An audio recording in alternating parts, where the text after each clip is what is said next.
Irian Barat atau Papua adalah provinsi Indonesia yang terletak di ujung barat Indonesia. Berdirinya Papua bermula dari Provinsi Panjang Bundar yang diselenggarakan pada 27 Desember 1949 melalui KMB. Belanda bersedia memberikan kedaulatan kepada Indonesia, akan tetapi antara mereka dan Belanda masih terlibat konflik. Kedua negara itu tetap merasa berhak atas tanah Papua atau Irian Barat. Mereka Belanda ingin tetap Papua berada pada bentuk sebagai negara sendiri. Akhirnya mereka membawa masalah ini ke Forum Perserikatan Bangsa-Bangsa. Pada akhirnya Belanda bersedia diskusi kembali dengan Indonesia yang kemudian terbentuklah Perjanjian New York. Melalui perjanjian tersebut Belanda bersedia menyerahkan kekuasaan atas Papua kepada Irian Barat pada United Nations Temporary Executive Authority (UNITA). Namun Belanda mempersyaratkan agar Indonesia melakukan penentuan pendapat rakyat (PPRA). Hasil PPRA menunjukkan bahwa Papua bagian barat memilih untuk menjadi bagian dari Indonesia. Nugini Belanda mengacu pada wilayah Papua atau Irian Barat, yang sementara itu adalah wilayah luar negeri dari Kerajaan Belanda tahun 1949. Selama Revolusi Indonesia, Belanda melancarkan aksi polisi untuk mengambil wilayah Papua dari Republik Indonesia. Belanda menjajah Papua karena Papua banyak menghasilkan hasil bumi. Di bawah kekuasaan Belanda, Papua diharuskan untuk memberikan setiap hasil bumi mereka, tetapi Papua tidak melakukannya. Kendati demikian, Belanda tetap ingin memerdekakan Papua atau Irian Barat. Asalnya, Belanda telah melakukan investasi besar di bidang keuangan dan ilmu pengetahuan sejak awal abad 19 untuk menjamin Papua Barat resmi menjadi wilayah koloni. Dengan demikian, Belanda merasa menjadi pihak yang paling mendukung Papua Barat daripada Indonesia. Sengketa dengan Belanda berdirinya Papua sendiri berawal dari Konferensi Meja Bundar (KMB) yang diselenggarakan pada 27 Desember 1949. Melalui konferensi tersebut dihasilkannya penyerahan kedaulatan dari Belanda kepada Indonesia. Namun, KMB masih menyisakan kekacauan bagi pihak Indonesia dan Belanda. Kedua negara ini masih merasa berhak atas tanah Papua atau Irian Barat. Belanda ingin Papua bagian barat berdiri sebagai negara sendiri di bawah kendali Kerajaan Belanda. Alasannya adalah karena orang-orang asli Papua memiliki perbedaan etnis dan ras dengan masyarakat Indonesia pada umumnya. Oleh sebab itu, Belanda ingin Papua berdiri sebagai negara sendiri di bawah naungan Kerajaan Belanda. Namun, sebaliknya dengan Indonesia yang ingin seluruh wilayah bekas jajahan Belanda diserahkan. Untuk mengatasi masalah tersebut, telah dilakukan beberapa kali perundingan, tetapi masih belum juga menemukan titik temu, karena Belanda tetap bersikeras ingin mempertahankan Papua. Akhirnya, masalah ini dibawa ke Forum Perserikatan Bangsa-Bangsa atau PBB. Dalam sidang umum PBB bulan September 1961, Menteri Luar Negeri Belanda Joseph Marie Anthony Herbert Lens mengajukan usulan agar Papua atau Irian Barat berada di bawah PBB. Namun, usulan tersebut ditolak oleh Majelis Umum PBB. Presiden Soekarno kemudian membentuk Komandan Mandala untuk merebut Papua pada 2 Januari 1962. Dia menunjuk Mayor Jenderal Soeharto sebagai komandan dari operasi militer tersebut. Setelah perjuangan panjang, Belanda akhirnya bersedia kembali berunding dengan Indonesia. PPRA 1969. Pada 15 Agustus 1962 disepakati perjanjian New York yang menyatakan Belanda akan menyerahkan kekuasaannya atas Papua kepada United Nations Temporal Executive Authority. UNITA adalah badan pelaksanaan sementara PBB yang merasa di bawah kekuasaan Sekretaris Jenderal PBB. UNITA sendiri dibentuk karena terjadinya konflik antara Indonesia dan Belanda dalam permasalahan status Papua Barat. Dalam perjanjian New York, Indonesia disarankan untuk melaksanakan penentuan pendapatan rakyat PPRA. PPRA merupakan pemilihan umum yang diadakan pada 14 Juli hingga 2 Agustus 1969. Melalui PPRA, rakyat Papua akan memutuskan sendiri apakah bersedia untuk menjadi bagian dari Indonesia atau tidak. kemerdekaan. Pada 1 Oktober 1962, Belanda menyerahkan otoritas administrasi Papua kepada UNITA. Akhirnya, pada 31 Desember 1962, kekuasaan de jure Indonesia atas tanah Papua dimulai di bawah pengawasan PBB. Bendera Belanda juga diganti dengan bendera Sangsaka Merah Putih.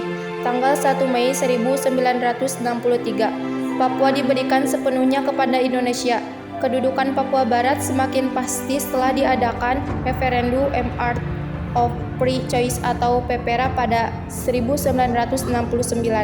Hasil PEPERA membuktikan bahwa sebanyak 1025 rakyat Papua atau Irian Barat memilih untuk tetap menjadi bagian dari Indonesia. Kemudian, hasil PEPERA dibawa ke sidang umum PBB pada 19 Desember 1969. Sidang umum PBB menerima dan menyetujui hasil PEPERA. Setelah itu, Soeharto mengganti nama Irian Barat menjadi Irian Jaya. Kemudian, sesuai Undang-Undang Nomor 21 Tahun 2001 tentang Otonomi Khusus Papua, Provinsi Irian Barat atau Irian Jaya diganti menjadi Provinsi Papua. Lalu, tahun 2004, Papua dibagi menjadi 2 provinsi, yaitu Timur dengan tetap disebut Papua, sedangkan bagian Barat menjadi Provinsi Irian Jaya Barat atau Papua Barat. Pada 1 Mei 1963, Irian Barat menjadi bagian Indonesia. UNTEA atau United National Temporary Executive Administration menyerahkan Irian Barat kepada Indonesia dengan catatan tahun 1969 harus diadakan pemungutan suara atau pendapat rakyat. Kekuasaan Belanda atas Irian Barat berakhir pada 1 Oktober 1962.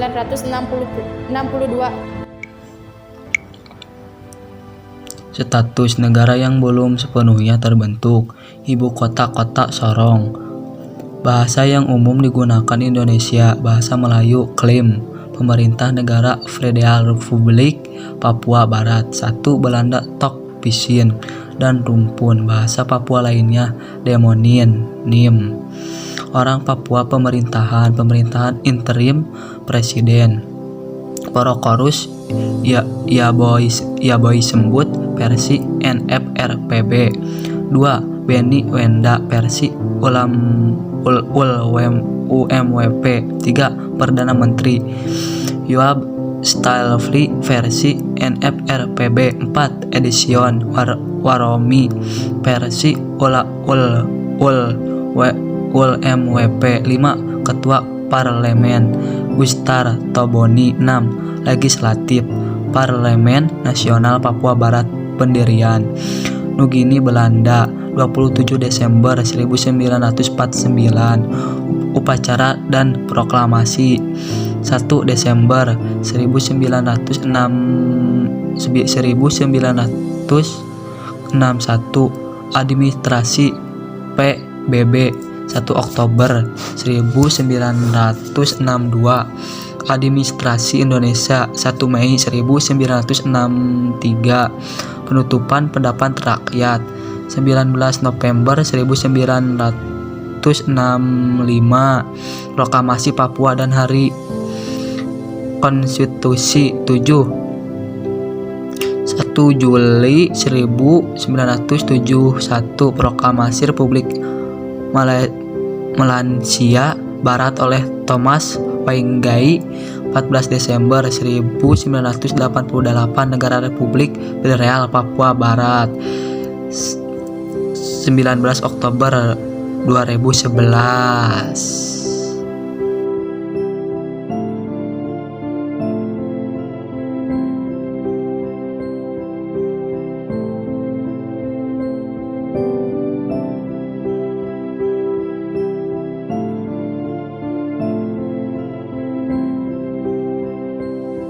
Keluarnya Papua Barat dari Indonesia, argumen pemerintahan Belanda pada konferensi Meja Bundar 1949 yang menyatakan bahwa Papua tidak termasuk wilayah Indonesia karena adanya perbedaan etnis atau ras. otomatis gugur dan bertentangan dengan hukum internasional. Hal tersebut terjadi karena para penduduk Papua Barat merasa dipaksa supaya dapat bergabung dengan Indonesia. Oleh sebab itu, terbentuklah gerakan politik militer yang disebut sebagai Organisasi Papua Merdeka (OPM).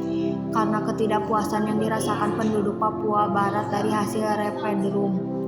Belum sampai di situ, masih banyak teroris yang ingin memerdekakan Papua, diantaranya KKB. KKB lantas ditetapkan pemerintah sebagai organisasi teroris sejak 2001. Teror dan kegaduhan yang dibuat kelompok separatis ini tak lain bertujuan memisahkan Papua dari Negara Kesatuan Republik Indonesia (NKRI). Salah satu penyebab KKB Papua sulit dibasmi adalah karena faktor taktis geografis yang lebih sulit dibanding faktor KKB itu sendiri. Keadaan geografis di Papua, tumbuh-tumbuhan hingga binatang-binatang yang ada membuat KKB semakin kuat bertahan dibandingkan dengan pasukan TNI dan Polri yang mengejarnya. Dari hasil pemetaan terbaru, jumlah anggota KKB yang tersebar di seluruh wilayah Papua tidak kurang dari 500 orang. Anggota KKB ini tidak hanya beroperasi di pegunungan dan kerap menyerang aparat keamanan, namun juga di perkotaan. Haji Nadalsyah mengucapkan selamat atas terpilihnya kembali Haji Yuni Abdi Nur Sulaiman, sarjana ekonomi sebagai Ketua Umum Pusat. Beliau berharap KKB dapat selalu turut serta memajukan Indonesia terutama dalam hal kebudayaan yang menjadikan kebanggaan semua. Seperti itulah perjalanan kemerdekaan Papua Barat dan demikian pula bagi Indonesia untuk berpisah dengan Papua Barat. Akan tetapi pemerintah harus mengantisipasi akan terjadinya KKB.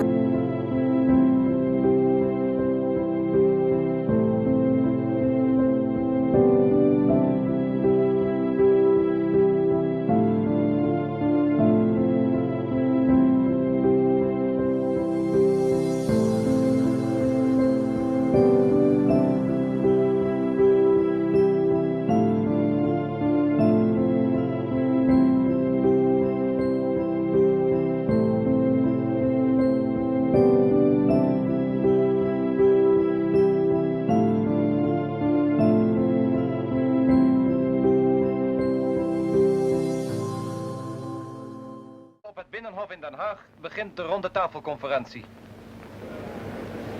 Minister-president Drees opent de plechtige bijeenkomst met een rede waarin hij onder andere zegt: wanneer de conferentie leidt tot bevredigende overeenstemming, gevolgd door praktische verwerkelijking van de gestelde doeleinden, dan wordt de deur geopend naar een onafhankelijk en soeverein Indonesisch volksbestaan en naar een samengaan van beide volkeren op de basis van vrijheid en vriendschap. Vast staat dat hoe de conferentie zich ook ontwikkelt, zij van ingrijpende historische betekenis zal zijn voor het leven van de volkeren van Indonesië en Nederland. Wij houden deze conferentie voor het oog van de wereld en wij zullen moeten beseffen dat de waardering die onze volkeren in de wereld zullen genieten mede afhankelijk zijn van de wijze waarop wij deze onderhandelingen voeren. Onder het uitspreken van de wens dat deze conferentie mogen strekken tot eer en tot zegen voor Indonesië en Nederland en het uitgangspunt mogen blijken van een nieuwe ontwikkeling waarin op het verbreken der oude verhoudingen een vrije en voor beide volkeren vruchtbare samenwerking mogen volgen, verklaar ik thans de ronde tafelconferentie geopend. Dan spreekt de voorzitter van de Republikeinse delegatie, minister-president Mohammed Hatta. 4 tahun lamanya rakyat kita timbal balik hidup dalam persengketaan dengan merasa dendam dalam hati. De heer Hatta zegt onder meer: laat ons thans na een strijd van 4 jaren een nieuwe geschiedenis aanvangen, gegrondvest op vrede en samenwerking. De volkeren van Indonesië en Nederland beide zullen er wel bij varen en het nageslacht zal ons dankbaar zijn. Bangsa Indonesia dan bangsa Belanda kedua-duanya akan memperoleh bahagianya. Anak cucu kita, angkatan kemudian akan berterima kasih pada kita.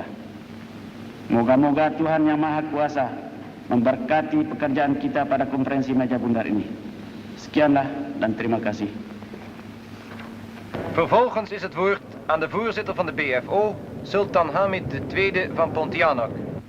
Pada kami adalah kemauan yang luhur untuk menjaga kepelihara agar dalam negara muda yang berdaulat harus ada hukum dan ketertiban dan harus menjadi tempat bagi setiap orang tak memandang bangsa atau agamanya. De sultan zegt onder andere: wij willen vereend met inspanning van al onze krachten een goed georganiseerde rechtsstaat opbouwen die een waardig lid zal zijn van de volkerengemeenschap. Wij willen en wij zullen dit zelf doen en wij zullen hierin slagen. Kami mau dan kami akan melakukannya sendiri dan kami akan mencapainya. De voorzitter van de Nederlandse delegatie, minister van Maarseveen.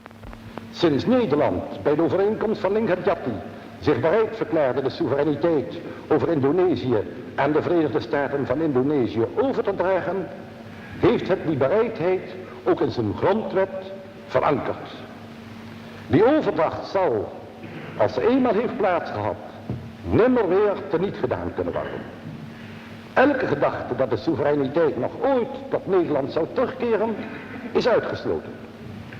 Het vrijheidsideaal van de Indonesische volkeren zal dus, voor zover dit van Nederland afhangt, onherroepelijk verwezenlijkt worden.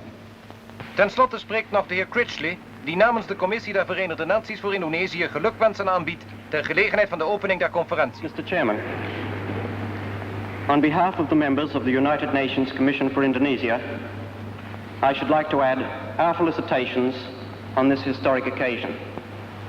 The opening of a conference dedicated to transferring sovereignty to some 70 million people and to establishing what will be a new, and I am convinced, happy relationship between the peoples of the Netherlands and of Indonesia. Na de reden van de heer Critchley hebben de gedelegeerden gelegenheid met elkaar in wat minder officiële sfeer van gedachten te wisselen.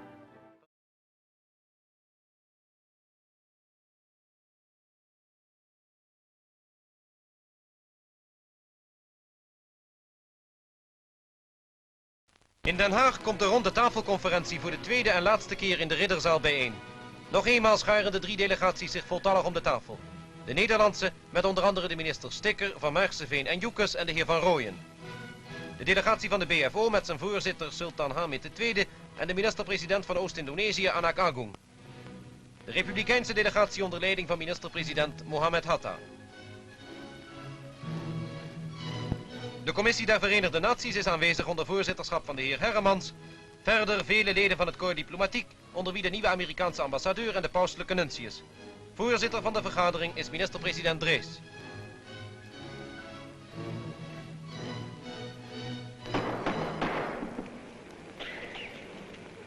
Geachte aanwezigen, ik open deze vergadering van de ronde tafelconferentie. Na het openingswoord volgt de behandeling van de agenda, waarbij de secretaris-generaal de heer Prinsen onder andere de stukken voorleest van de op de conferentie bereikte akkoorden. Stelsel 1268. Nadat nog de delegatievoorzitters het woord gevoerd hebben, is het ogenblik van de ondertekening der akkoorden aangebroken. Een historisch ogenblik, van beslissende betekenis in de geschiedenis van Indonesië en Nederland.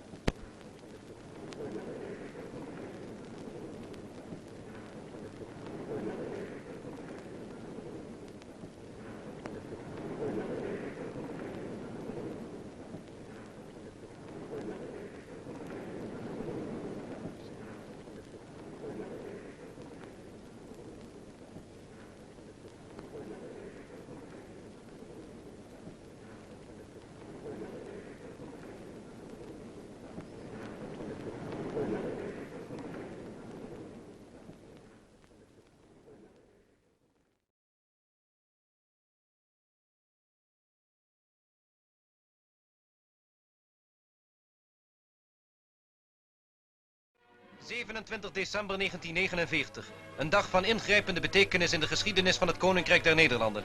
Op deze dag wordt in Amsterdam de soevereiniteit over Indonesië overgedragen. Ministers en Kamerleden, oud-ministers en leden van het Corps Diplomatiek wonen de plechtigheid in het Koninklijk Paleis bij. De voorzitter van de Indonesische delegatie, minister-president Mohammed Hatta, inspecteert de erewacht der marine.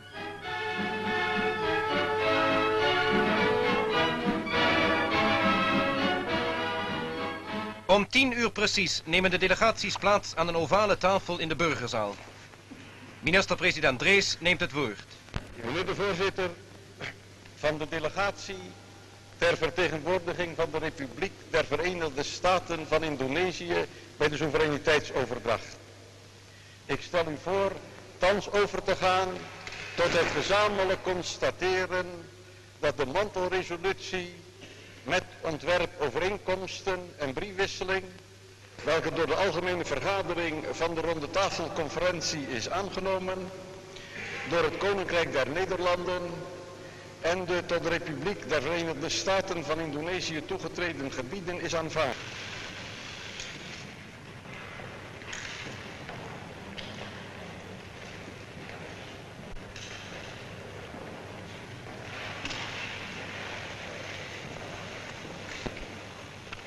Na de voorlezing van de akte van bevestiging die de nieuwe rechtsorde bekrachtigt, wordt deze akte eerst door Hare Majesteit de Koningin en daarna door de verantwoordelijke Nederlandse ministers ondertekend.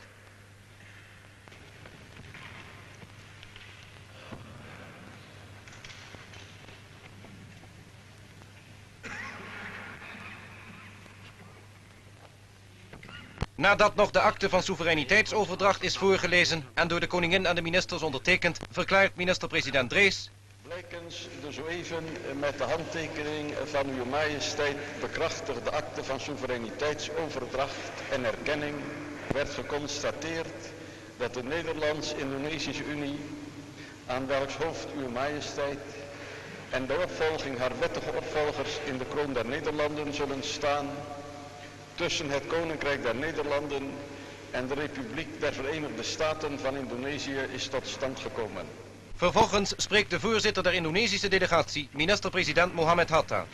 Het is mij als leider der delegatie van de Republiek der Verenigde Staten van Indonesië een grote eer en waar genoegen hierbij namens de Republiek der Verenigde Staten van Indonesië de soevereiniteit over Indonesië te aanvaarden op de voet van zo even door de secretaris van de Nederlandse ministerraad voorgelezen akte van soevereiniteitsoverdracht.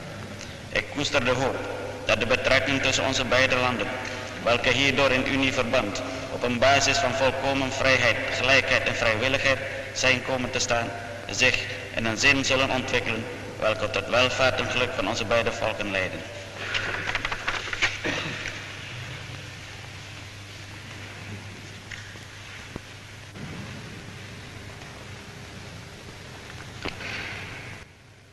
Na deze verklaring plaatst Dr. Anders Hatta zijn handtekening onder de akte van overdracht.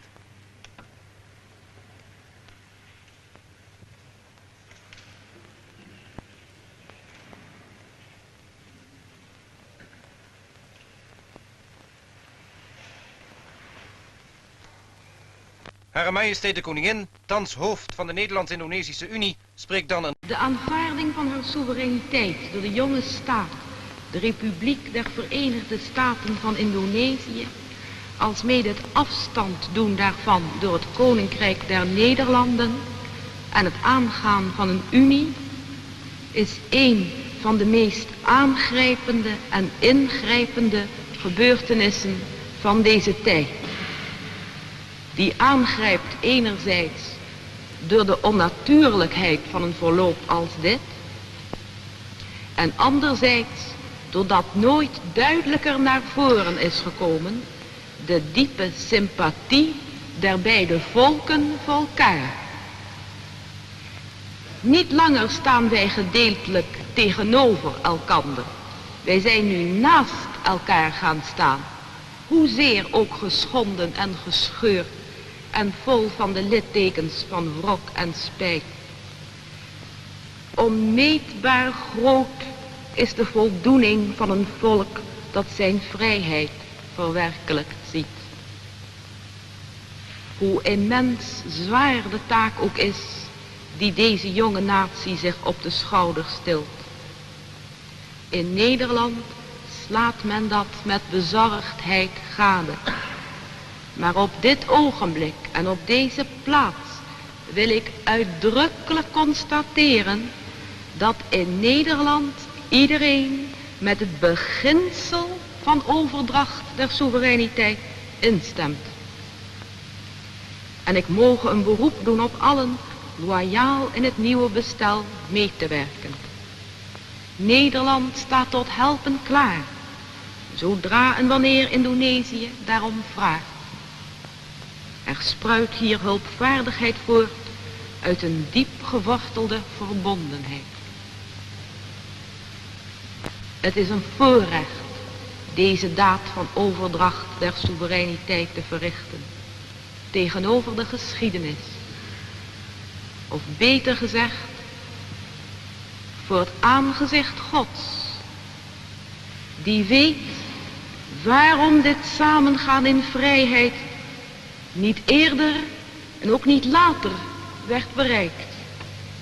En die het falen kent der generaties. Maar die ook ziet of we kunnen dienen in het plan voor de gang der mensheid. Moge dit thans zo zijn. Uit de koepel van het paleis klinken de volksliederen. Eerst het Indonesia Raya.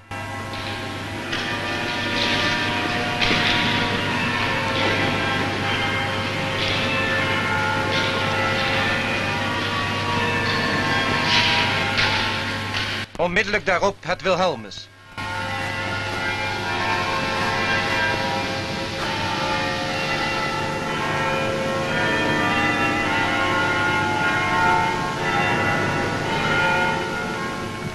Begeleid door de heren Hatta en Drees verlaat de koningin de burgerzaal. De plechtigheid is ten einde.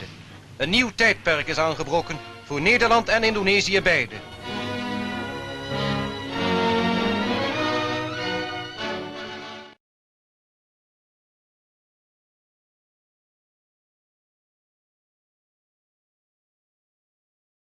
Ingebracht.